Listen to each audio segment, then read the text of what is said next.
maanta waxay noo suurto gashay inaan soo booqno shacabka degan nawaaxigeena. waxaan u korogalnay xaaladooda nololeed si aan u ogaano khasaarihii iyo dhibaatada u geystay cadowga. wax badan baa runtii indhaheena qabteen anagoo ku guda jirna korogalada xaaladooda si aan wax badan u ogaano. waxaan maanta soo gaarsiinay raashin isugu jira noocyadiisa kala duwan. raashinkaasi oo ku saabsanaa karaamaadka ciidanka.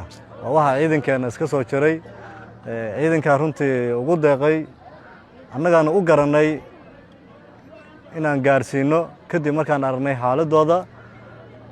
runtii aad baan ugu faraxsanahay inaan mar walba ka warhayno xaaladooda nololeed ee shacabkan Soomaaliyeed ee nawaaxigeena degan. kaliya raashin kaliya ma aha, waxaan u sameynay soo gaarsiinay dhakhaatiirteena waa halkaan timi. waxaan u fidinaynaa baaritaano iyo daaweyn dadka u baahan in runtii la daryeelo. taasina runtii waa arrin aad u wanaagsan.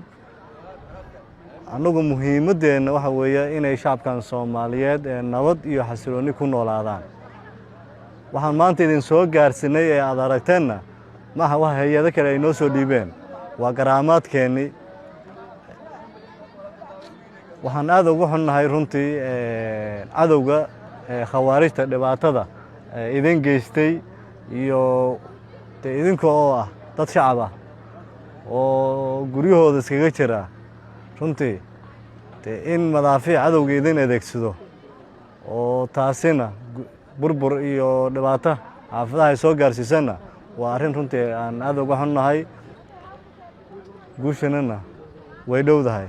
waxaan idinka codsanayaa inaad si dhow noola shaqaysaan oo tan gacmaha isqabsano. taasina wax badan bay noo fududeynaysaa.